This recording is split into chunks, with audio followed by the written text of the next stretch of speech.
Assalamualaikum warahmatullahi wabarakatuh. Waalaikumsalam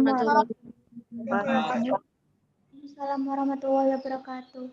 Ya, alhamdulillah ya hari ini kita masuk di sinkronus yang pertama. Baru pertama kali ketemu saya ya hari ini ya. Harapan saya Anda sudah mendownload RPS dan juga sudah mendownload materi ya. Buku sudah saya share semuanya, tinggal Anda baca. Kemudian hari ini kita diskusi.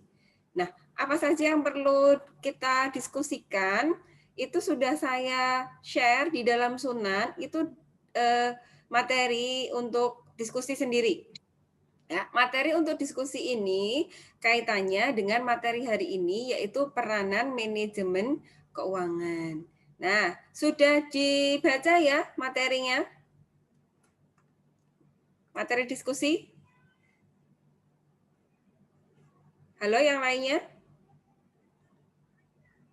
Kok suaranya di nonaktifkan semua ya? Kita bisa diskusi, bisa ngobrol saja. Sekarang sambil saya share ininya ya. Nah, ini saya share materi yang sudah saya masukkan ke dalam ini Sunan.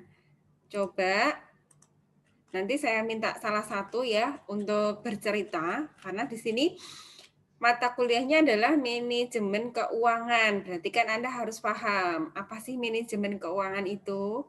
Nah, tentunya Anda sudah mendapatkan mata kuliah sebelumnya yaitu pengantar manajemen. Kalau di pengantar manajemen itu Anda belajar memanage atau POAT, planning, organizing, actuating, dan controlling dalam garis umum ya, secara umumnya. Tapi di sini kita akan melakukan POAT, tapi khusus untuk keuangan di finansialnya. Nah, ini sudah saya kasih tanda kuning. Mungkin kalau Anda yang sudah download buku saya, itu ada materinya di sini ya. Coba saya minta untuk Mbak Fitri bisa diaktifkan mic-nya. Mbak Fitri Afilia ya. Oke. Nanti Iya, Bu. yang diskusi bisa nanti nulis chat ya nama sama NIM-nya biar bisa saya masukkan ke dalam nilai partisipasi. Oke, sudah dibaca Mbak materinya? Sedikit, Bu. Sedikit. Oke. Yuk kita bahas bareng-bareng ya. Di sini menurut Van Horn ya, manajer keuangan itu punya 3 keputusan. Nah, keputusan yang pertama apa Mbak Fitri? Anda sudah download buku saya ya? Iya, ini adanya di buku saya. Di apa? Di keputusan yang pertama. Apa ini keputusannya? Keputusan? Keputusan apa, Mbak? Putus-putus, Mbak, suaranya? Mbak Fitri? Iya, sinyalnya jelek kok, Bu. Ya, keputusan apa, Mbak? Bentar, Bu. Ini slide saya ada. Anda pakai HP atau pakai apa itu? Pakai HP. Ya, ini saya share screen. Bisa Anda baca. Keputusan yang pertama adalah keputusan apa ini? Investasi. Investasi. Ininya, Mbak, pengertiannya apa sih keputusan investasi itu?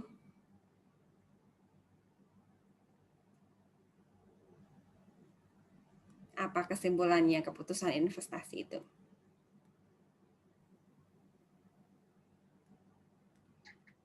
Aduh, ini materi sudah tadi malam loh, tidak baca. Keputusan?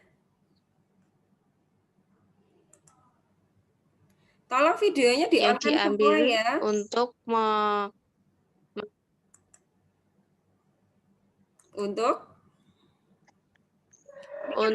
mengerti untuk apa itu agar jumlah dana perusahaan yang berada di Aktiva itu loh, Bu. Nah, Aktiva itu laporan apa sih, Mbak? Laporan? Laporan laba Namanya rugi laporan. Masa Aktiva di laba rugi? keuangan. Laporan posisi keuangan. Ya, kalau dulu Keuangan. kita neraca, kalau sekarang kita sebut laporan posisi keuangan.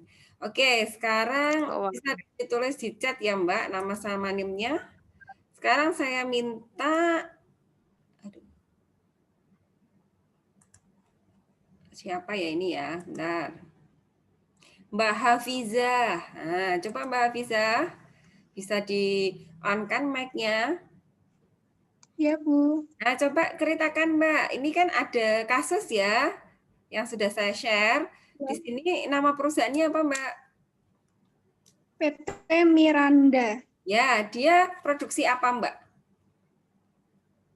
Paving Press, manufaktur paving press. Ya, jualan paving ya intinya ya. Dia bikin paving. Nah, di keputusan investasi itu yang seperti apa sih Mbak? Coba ceritakan berdasarkan kasus yang sudah saya tulis ya. Ceritanya gimana? Sebentar, Bu. Baru dibaca Mbak. Udah tadi. Coba yuk kesimpulannya. Atau Anda cerita aja deh, PT Miranda ngapain sih ini di keputusan investasi?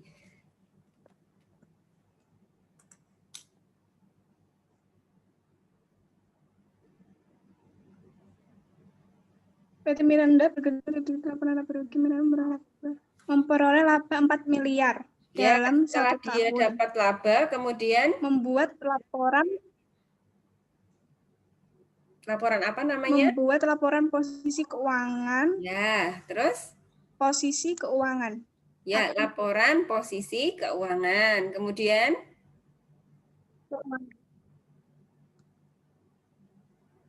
Isinya apa, Mbak? Laporan posisi keuangan isinya apa aja? Aktiva lancar. Hanya Aset aktiva lancar. Habis itu Total aktiva aktivanya tetap berapa, Mbak? 27 miliar. Nah, setelah tahu aktivanya 27 miliar. Nah, ini ceritanya gimana nih?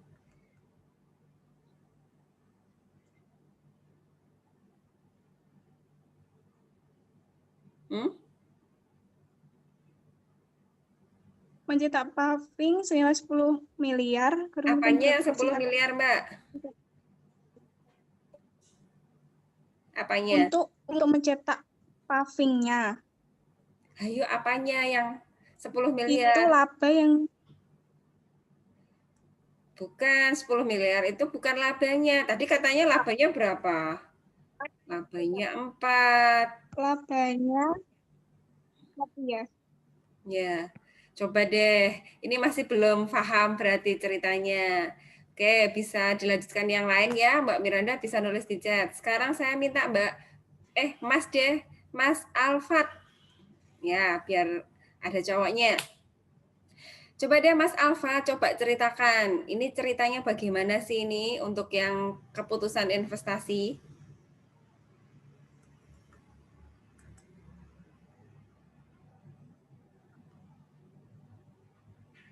Yuk Mas. Mana ya Bu? Juga belum terlalu paham juga. Sudah di-download belum? Barusan juga tadi. Nah, kan saya sudah ngabarinnya tadi malam. Setidaknya Anda pagi tadi sudah bisa membaca karena kita waktunya Zoom itu untuk diskusi. Jadi Anda sudah paham, oh ceritanya seperti ini, kita diskusikan gitu. Bukan di sini saya menceritakan, sebenarnya Anda yang harus aktif gitu. Oke deh, sekarang Ikmaluna ya. Ya, yuk mana orangnya ini? Kok mati nggak ada videonya? Orangnya kemana? Hadir, Bu. Ya, kok gelap Mas? Di mana? Ikmalun ya? Di rumah teman. Ayo, mana ini mukanya? Kuliah berarti ya harus di-on-kan videonya. Ayo Mas Ikmalun. Videonya di-on-kan.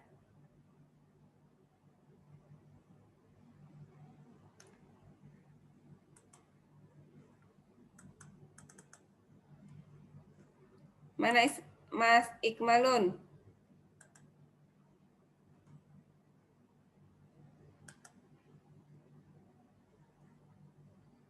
Oke deh lewat. Ini kalau yang nggak nanti akhir saya share saya ini ya print screen ya. Kalau yang nggak muncul berarti nanti tidak termasuk masuk. Mbak Putri coba. Ya Mbak Putri, Alfu siapa ini? Ya Mbak Putri, silahkan ceritakan ini ceritanya bagaimana?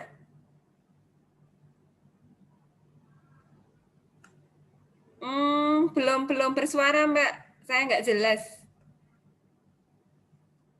Yang lainnya dengar nggak suara Mbak Putri? Teman-teman yang lain dengar nggak? Enggak, Bu. Belum ya, Mbak Putri coba. Mbak Putri, suaranya belum loh. Duh, kendala suara ya. Sudah deh, saya ganti Mbak Nelvin coba. Coba ceritakan Mbak Nelvin, Iya, Bu. keputusan investasi ini ceritanya bagaimana Mbak? PT Miranda ngapain nih? PT Miranda terdiri dari aset lancar dan aset tetap. Aset lancar dan aset tetap ini wajib dimiliki PT Miranda untuk bisa memproduksi paving. Misal, PT Miranda memiliki aset tetap berupa mesin hidrolis untuk mencetak paving senilai Rp10M. Manajer keuangan harus bisa menentukan berapa porsi aktiva tetap perusahaan, berapa porsi aktiva lancar perusahaan supaya perusahaan bisa berjalan dengan lancar. Ya, itu baca Mbak. Coba kamu ceritakan dengan kalimatmu sendiri sih. Keputusan investasi itu yang seperti apa sih? Intinya. Kan ini saya contohkan aja. Berarti gimana? Ya, ini juga ada diskusinya ya. Ini harus Anda jawab juga. Nanti ada tugas yang harus Anda kerjakan. PT Miranda ini asetnya totalnya berapa, Mbak? Total asetnya?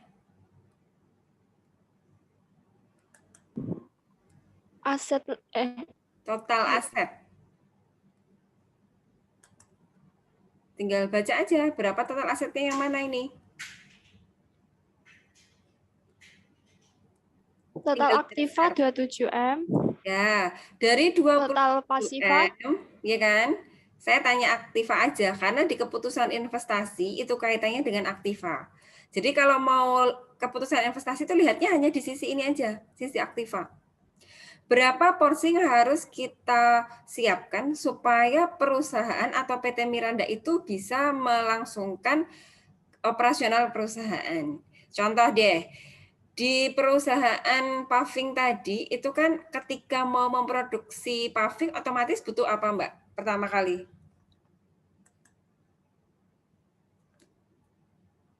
Butuh?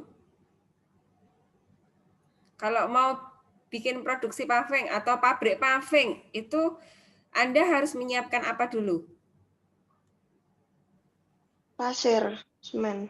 Ya, pasir, semen, itu berarti masuknya kan ke aktiva lancar, ya kan? Masuknya ke persediaan. Kalau pasirnya sudah siap, nah, terus butuh apa lagi? aktiva tetap. Apa aktiva tetapnya? Butuh apa sih? Masa mau bikin paving cuman pasir tok, terus tiba-tiba jadi paving kan nggak mungkin. Butuh apa? Perawatan. Ya, di sini butuh mesin, ya kan? Mau nyetak paving itu kan butuh alat, alatnya pakai mesin hidrolis misalnya seperti itu. Ya, berarti mesin itu masuk ke kategori apa, Mbak? Masuknya ke Aktiva tetap. aktiva tetap. Nah, cara manajer keuangan untuk menetapkan berapa porsinya aktiva lancar terdiri dari ada kas, ada persediaan, kemudian aktiva tetap itu ada mesin. Nah, ini namanya keputusan investasi. Berapa porsinya? Ya kan tadi di bawah sudah saya ceritakan kan, untuk memproduksi paving itu kan berarti kita tidak hanya butuh uang tunai aja. Kita butuh persediaan, kita butuh mesin, kita butuh uang tunai untuk bayarin gaji karyawannya, untuk bayarin upah buruhnya, Nah, itu berarti masuknya di investasi. Nah, tugas Anda di sini, Anda harus bisa menarik kesimpulan. Apa sih keputusan investasi itu? Nah, di sini. Nanti Anda jelaskan sesuai dengan apa yang sudah kita diskusikan tadi. Keputusan yang kedua. Oke, Mbak Nelvin cukup ya. Coba bisa nulis chat di bawah ya. Kemudian saya minta untuk selanjutnya Mbak Dwi Ayu. Nah, Mbak Dwi Ayu, keputusan pendanaan itu yang seperti apa Mbak Dwi? Iya, Bu. Oke, gimana Mbak? Keputusan pendanaan itu yang seperti apa Mbak?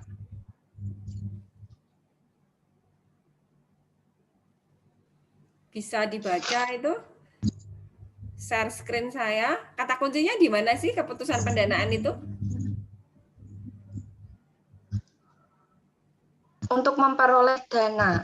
Ya, kata kuncinya kan gini, bagaimana perusahaan itu bisa memperoleh dana untuk mendapatkan komposisi aset. Nah, tadi kan ceritanya, ini deh pakai kasus. Nah, ceritanya biar Mbak kasus lagi Mbak. PT Miranda ngapain sih ini ceritanya?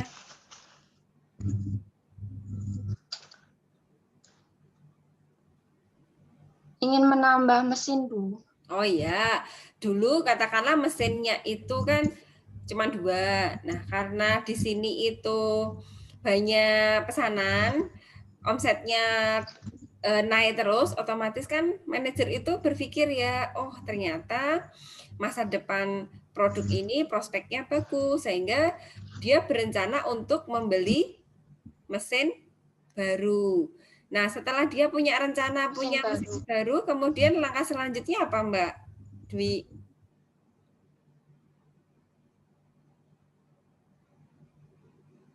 Gimana, Mbak Dwi?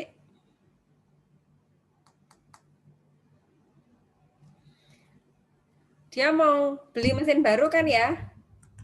Ya. Kalau dia mau rencananya beli mesin baru, apakah dia langsung beli?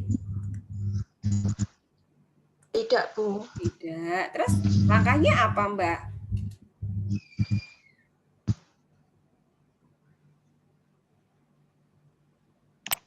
Baca aja, ini ada kok. Langkah selanjutnya apa? Berapa sih harga mesinnya? Mesin 5 baru miliar. 5 miliar. Nah, Anda mau beli mesin 5 miliar, itu Anda harus ngapain dulu nih?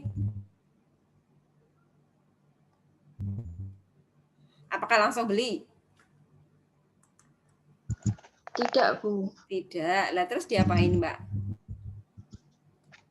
Merujuk laporan posisi keuangan sebelah Pasifa. Nah, sebelah Pasifa itu isinya apa sih? Utang sama ekuitas. Ya. Kalau Anda mau beli mesin 5M, ya kan? Berarti kan Anda butuh duit kan ya? Iya. Nah, duitnya itu berasal dari mana? Sumber dananya dari mana? Apakah dari utang? Berarti sisi pasifa apa sisi aktiva yang perlu diperhatikan, Mbak? Pasifa, Bu. Pasifa. Anda kalau jadi manajer keuangannya, ketika mau beli mesin baru, itu 5M-nya ambil dari utang atau ambilnya dari ekuitas, Mbak? Pilih. Andai kan Anda manajernya. Dari? Ekuitas. Ekuitas. Nah, ekuitas banyak loh, Mbak. Ekuitas ini yang mana yang dipilih? Laba yang dicadangkan, Bu. Apa sih laba yang dicadangkan itu, Mbak? Laba kok dicadangkan? Nama lainnya laba ditahan ya, laba yang dicadangkan itu. Anda milih laba yang dicadangkan 5M berarti ya? Kenapa Mbak Dwi kok milih laba yang dicadangkan? Kok nggak utang aja?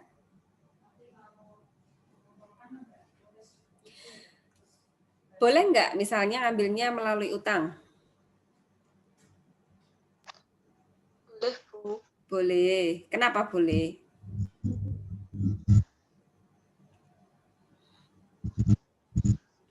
Berarti dua-duanya boleh ya. Bisa milih ya, Iya. bisa utang, bisa laba yang dicadangkan. Nah, itu di kasus saya sudah saya ceritakan ya. Kalau utang itu berarti setiap bulan atau setiap tahun berarti Anda wajib bayar pokok dan bunga. Berarti biayanya tinggi, labanya bisa jadi kecil. Nah, kalau Anda bisa pakai laba yang dicadangkan atau laba ditahan, berarti biaya yang dikeluarkan itu kecil karena nggak ada biaya bunga yang harus Anda bayar. Nah, itu dua opsi yang benar-benar seorang manajer itu harus paham apa yang harus dipilih. Kalau manajernya itu salah milih, misalnya dia pilih utang aja deh 5M, tapi perusahaannya nggak mampu bayar. Nah, itu kan bisa jadi malah rugi perusahaannya. Nah, itulah tugas keputusan pendanaan. Jadi harus jelas, harus memikirkan keuntungan bagi perusahaan. Jangan asal, oh saya pakai utang aja deh. Nah, ternyata ketika ngambil utang nggak bisa bayar. Nah, repot lagi kan. Nah, itu di sini sudah ada pertanyaannya. Ya, sumber dana dari manakah yang paling tepat? Di sini ada pertanyaan seperti itu ya. Bisa dari utang, bisa dari ekuitas atau laba ditahan. Nah, alasannya seperti apa? Coba jelaskan di sini gitu. Gitu ya, Mbak Dwi? Halo, Mbak Dwi? Iya, Bu. Oke, jelas ya untuk yang pendanaan ya.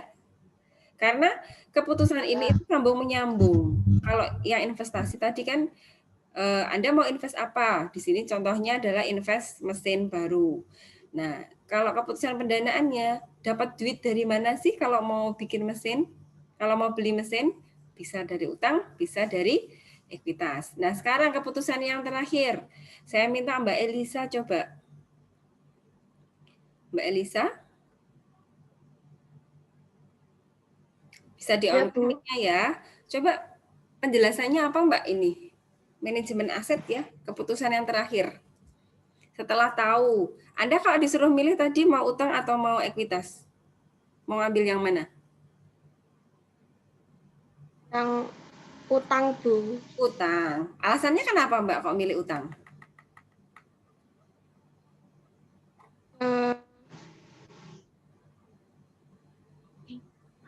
Jadi keputusan nomor 2 dengan nomor 3 itu ada kaitannya ya. Kalau nomor 2 Anda milih utang, berarti konsekuensinya Anda harus bayar ada pokok, ada bunga. Nah, itu konsekuensinya nanti biayanya akan tinggi. Tetap ya, pakai utang ya Mbak, berarti ya.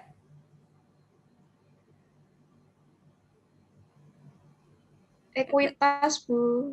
Loh, kok berubah lagi? Kenapa? Katanya utang tadi. Tidak jadi. Oh, manajer kok. Plan-plan. Jangan seperti itu. Kalau manajer itu ya keputusannya satu. Kalau iya, iya. Kalau enggak. Lah nanti perusahaannya mau dibawa kemana nih kalau manajernya plan-plan? Ya, jadi nomor 2 katakanlah Anda pakai utang. Ya berarti konsekuensinya Anda harus bekerja keras supaya bisa bayar tadi pokok dan angsurannya. Sedangkan di manajemen aset itu kan tahap akhir ya. Ketika Anda sudah menentukan mantep wis aku ngambil utang. Bagaimana Anda memanajemen utang yang sudah Anda ambil itu? Jangan sampai merugikan perusahaan. Nah, di sini kan ada ketentuan bagaimana komposisi aset lancar dan aset tetapnya. Harus Anda perhatikan. Jangan sampai ketika nanti Anda Anda ngambil utang, tapi Anda tidak bisa bayar melalui aset lancarnya. Katakanlah kasnya kecil. Kalau kasnya kecil kan Anda tidak bisa bayar utang. Atau sebaliknya, ketika komposisi kasnya terlalu tinggi, ya kan? Artinya kan ada dana kas yang menganggur. Itu juga tidak baik buat perusahaan.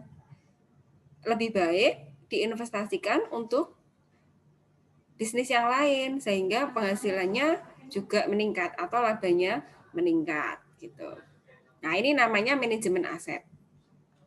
Selain itu, Ya, ini ada tambahan lagi dari saya. Ada yang namanya dividen. Setelah dia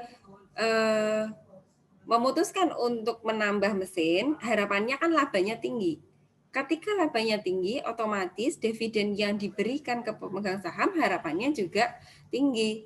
Nah, itulah yang namanya kebijakan dividen. Nah, 3 item tersebut itu sebagai seorang manajer harus melekat dan tidak boleh Anda lupakan. Karena itu tugas pentingnya manajer keuangan. Kalau manajer keuangan itu tidak paham dengan 3 keputusan tadi, nah perusahaannya gimana itu? Tidak akan berlangsung lama karena tidak membuat keputusan yang tepat gitu. Oke, di sini juga ada diskusinya. Jadi ada 3 item atau 3 pertanyaan yang harus Anda jawab.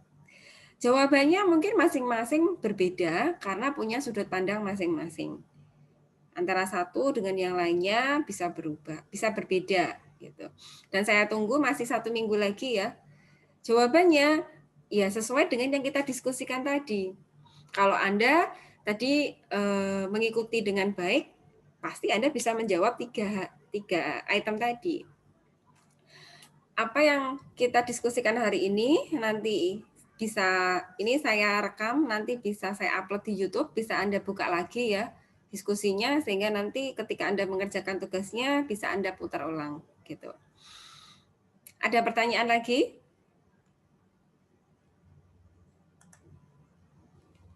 Ini yang bertanya 3 orang berarti ya.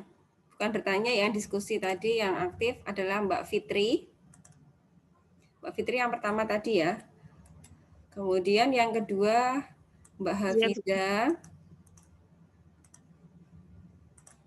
Oke, masih ada waktu 5 menit ya. Sudah cukup, sudah paham semua ya 3 item tadi?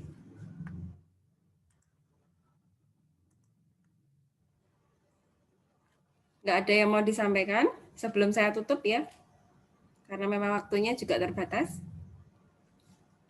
Silahkan, masih ada waktu sebentar. Gimana?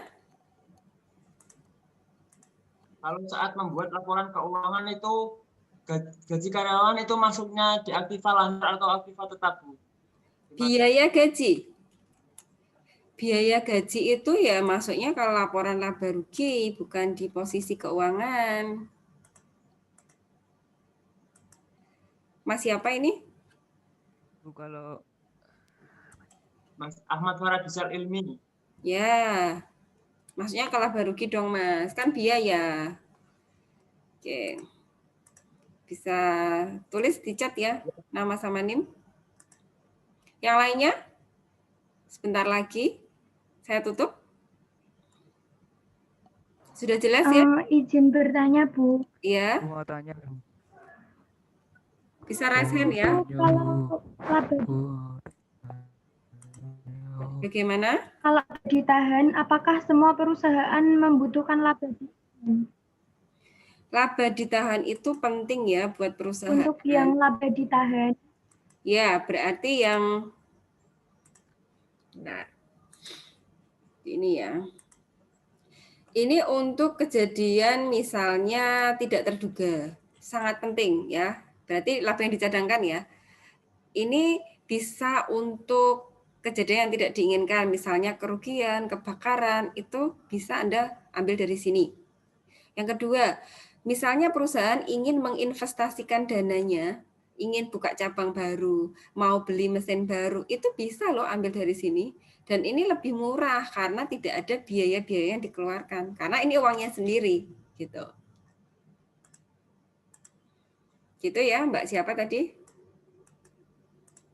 Mbak Eksmil, Bu. Baik, Bu. Terima kasih, Bu. Silahkan tulis ya. Ini berhubung waktunya sudah mau habis, saya kira cukup sekian. Ya, Mbak, tulis ya di chat biar bisa saya copy. Jangan lupa untuk mengerjakan tugasnya. Saya tunggu sampai hari Senin depan. Saya minta di PDF ya. Cukup ya hari ini ya. pertemuannya ya. Harapan saya Anda sudah paham. Karena Anda kemarin kan cuman baca aja. Kalau sekarang sudah kita diskusikan bareng, akan jauh berbeda. Banyak tambah ilmunya gitu. Oke. Cukup ya hari ini. Saya cukupkan sekian. Sampai jumpa di sinkronus yang kedua. Wassalamualaikum warahmatullahi wabarakatuh. Waalaikumsalam warahmatullahi wabarakatuh. Jangan lupa absen ya.